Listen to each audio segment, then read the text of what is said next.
Welcome to the 2021 Smugsy Christmas Show. I'm Smugsy, your host, identifying as the Barstool Cougar. Every Wednesday we meet here to talk about important things and important people.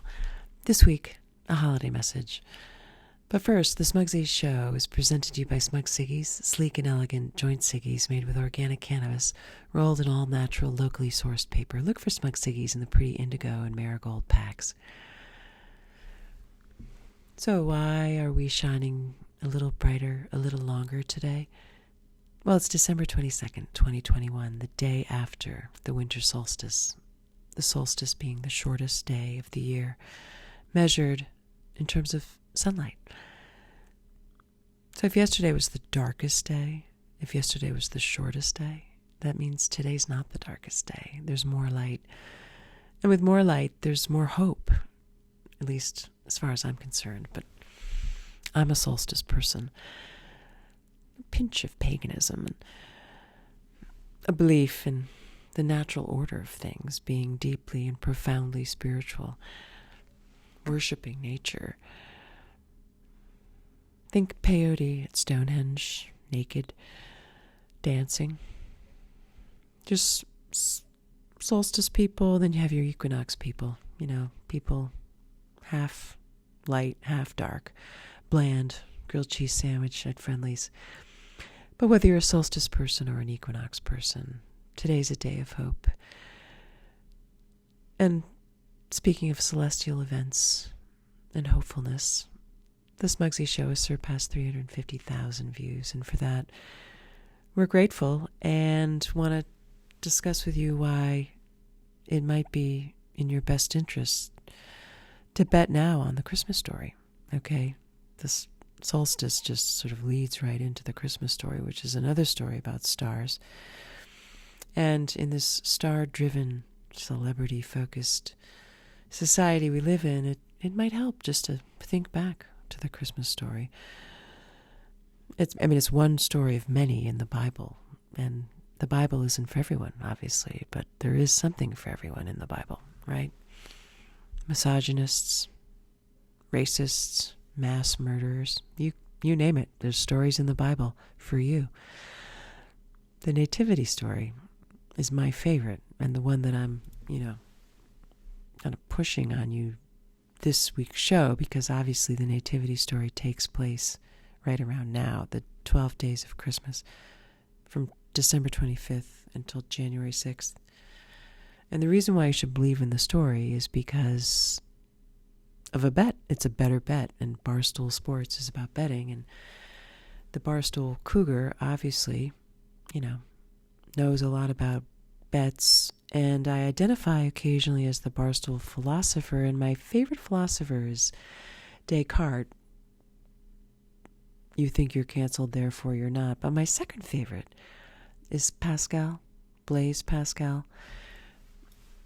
And the reason why you should bet on the Christmas story is because of Pascal's wager.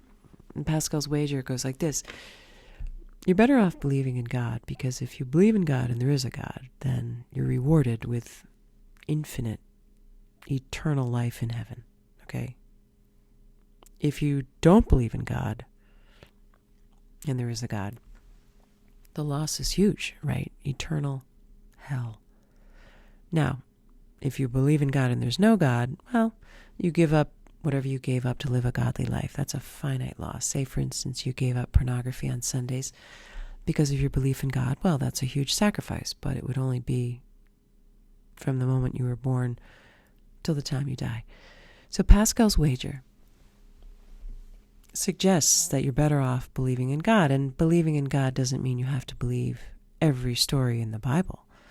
No way. But if you pick the nativity story and you just want to believe in it, well, Pascal's wager says the chances are you might win big. And the story is a good story. It's one of my favorites, okay?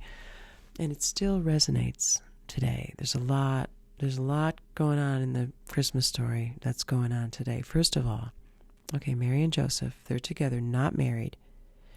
Mary gets word from an angel, all right, that she's going to be knocked up by God. And she's like, sure, no way, I don't believe you. The angel's like, look at ancient Elizabeth, who everyone thought was barren. She got knocked up by God. So Mary's like, wow, all right then. Mary and Joseph have to go to Bethlehem because Caesar, Augustus, sent out a decree that all the world had to be taxed, which meant at that time counted like a census. So Joseph throws Mary on the donkey. They head to Bethlehem. They get there. It's late. There's no room at the inn. Okay, that's a whole nother story. Maybe they were discriminated against, but no time for dickering with the innkeeper. Mary's got to give birth. They head to a manger. Okay, it's like a little farm barn with animals around. And despite the animals being around, Mary gives birth in the manger, and it's an immaculate conception, and I love that. And then it really gets good. So Mary gives birth to the baby, Jesus, and the shepherds out in the fields tending their sheep. The angel appears before them, tells them that this baby in the manger is the Son of God. They freak out. They're telling everybody, all their friends, right? The baby in the manger is the Son of God, yada, yada. Word gets back to the bad King Herod. Okay, he is a bad dude, this Herod. Herod hears that there's this baby in a manger who's a god. Herod's jealous. He doesn't want anyone worshipped except himself. He hires these 3 wise guys, all right? He wants them to go get the baby and bring him back. The 3 wise guys, thankfully, are wise. These 3 wise men, they, following the Star of Bethlehem, find the baby in the manger, but instead of taking the baby back to King Herod, they fall down and worship the baby. They give him these gifts, okay, gold, frankincense, myrrh. It's a great trivia question, okay, the 3 gifts of the Magi, gold, frankincense, myrrh. They give the gifts, and then Joseph, hit the road. They warn Joseph to take the baby and Mary and split. They do. They escape. And we know, right? The rest is history.